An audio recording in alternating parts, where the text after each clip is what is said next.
Welcome to Reading Between the Lines. I'm your host, the Water Dog, and what I'm going to be doing is I'm going to be doing a series of VTES videos. I decided to do some informational things for my play group because my play group's been expanding and stuff, so I figured, you know what, why don't just do a small video series and just have fun with it. So that's the whole point of what I'm doing, just to have fun. We're going to talk about VTES. And so one of the things that I'm going to really be doing more than anything else is discussing deck construction, how to work on your library, how to work on your crypt, that type of things, and introducing cards that you may or may not really think about, because there are certain obvious cards that most players play with, especially like in the tournament winning decks, but we're also going to look at cards that are not as commonly used in those decks as well, that are very, very good, and I think would be very, very useful for you. So in our very first video, we're going to be looking at libraries that will be geared towards a crypt that contains the discipline of presence. So we're going to be looking at cards that use presence that I believe you should be using in your library for your VTES deck. So let's get started. The first card we're going to look at is Force of Personality. Force of Personality is a modifying card. It's also a combat card. And so what I like about it is its versatility. It came out in the Keepers of Tradition set in 2008. It's currently in 71 decks in the Tournament Winning Deck Archive.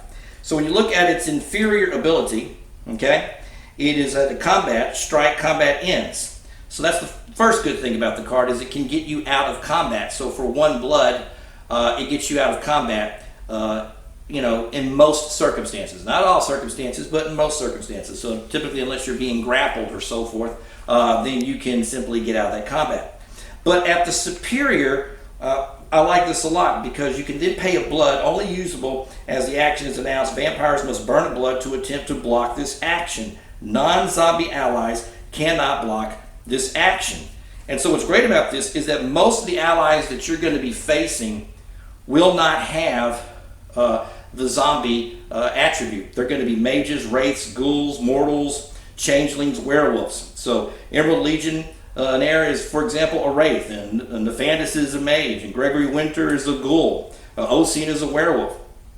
And so you can prevent them from blocking by simply using this card, and so that helps you a lot. Another thing is it gives you an extra bit of protection against things like the event from the Unmasking. So if you look at the Unmasking event card, that's a card that's used in a lot of allied-driven decks. In fact, there are 418 decks that are currently in the TWD database that use the Unmasking event as a way to help them use and build their walls for their allied defense. So I like the Force of Personality card because of those two things. Number one, you can get out of combat. Number two, you can get an action off past those allies. And so I do like the card. And for one blood, you got to remember that even the most common card that is used for defense for presence, Majesty, is a one blood use as well. And so for me, I like the flexibility of this card a little bit better.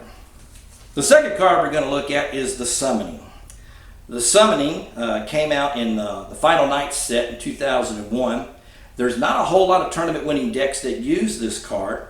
Currently there's only 18 of those decks that use this card. And to me, it's kind of like the way to get an ally and put it into play, very similar to what Magic of the Smith does for Thaumaturgy decks, where you can get a weapon out. Well, in this case, you can get yourself an ally and even a retainer. So specifically, let's look at it. It's a +1 stealth action. That's the great thing about it. You get that +1 stealth. And then you can search your library for an ally or retainer, show it to all players, and put it into your hand. That's at the inferior. So you can get an ally or a retainer and put that into your hand, very much like Mage of the Smith will go out and allow you to go out and fetch a weapon. The other thing is that the superior is you can search for a library, search your library for an ally, and this vampire recruits that ally. So in other words, you get to put it onto the field, okay? And so what I like about this is if I'm playing a Ministry deck, or if I'm playing an Ishtari deck, and I'm relying on allies to be my support system. So if I'm playing an ally deck, I only need one of those, okay? I only need one Ocean, I only need one Mylan Horseseed, I only need one Carton Van Wyck, I only need one Gregory Winter, okay? And that's the great thing. So even if I need a retainer, if I need a J.S. Simmons or if I need a Tasha Morgan, I can put those into my hands. And so what I like about it is the ability to fetch retainers and allies, but specifically to put an ally onto the field, which is big. The other thing you got to remember about the summoning is that it's not a recruitment. So what you can do then is you can use the summoning, let's say, to fetch Ocean, okay? Or you can use the summoning, let's say, to fetch Tasha Morgan, a retainer. And then you can then do a recruitment, let's say, for example, War Ghoul, because War Ghoul is very, big in a good summoning deck, okay? So then you could put a War Ghoul in play. So you could take that action, you could have that War Ghoul out in that one, minion phase, using that one vampire. So having the ability to untap with the summoning, allowing you to use the summoning, and then use the recruitment ability is very, very good. So I like the summoning, okay? Typically speaking, if I'm going to play with allies, I like to have about anywhere from 4 to 6 of those cards. Because now, if I've got one OC in my deck and I've got 4 summonings in my deck, I now have 5 opportunities to get OC out. And that's a pretty good deal. So I like the summoning. So it's a good card to keep in. Third card we're going to look at is called Entrancement. Entrancement has been around since Jihad. Okay, this is an old standard card. It's been around since 1994. Currently on the TWD database, there are 511 decks that use Entrancement. And of course, with the rise of Emerald Legionnaire, I love this card. Once again, it is a card that does 2 things. So don't forget, it does 2 things. At the inferior, you get to bleed with +1 bleed. But the superior, you could take a +1 stealth action and steal an ally. So this is great. Because if I'm playing Presence, I no longer need to put allies in my deck. I put anywhere from 4 to 6 Entrancements. Because most good Presence decks are going to be bleed decks anyway. And since you're going to be bleeding, why not go ahead and put 4 to 6 Entrancement cards in your deck, especially since there's been a rise of allies being used in a lot of these decks lately, and simply just go out and take them. Why put one in your deck when you can take one from your opponent?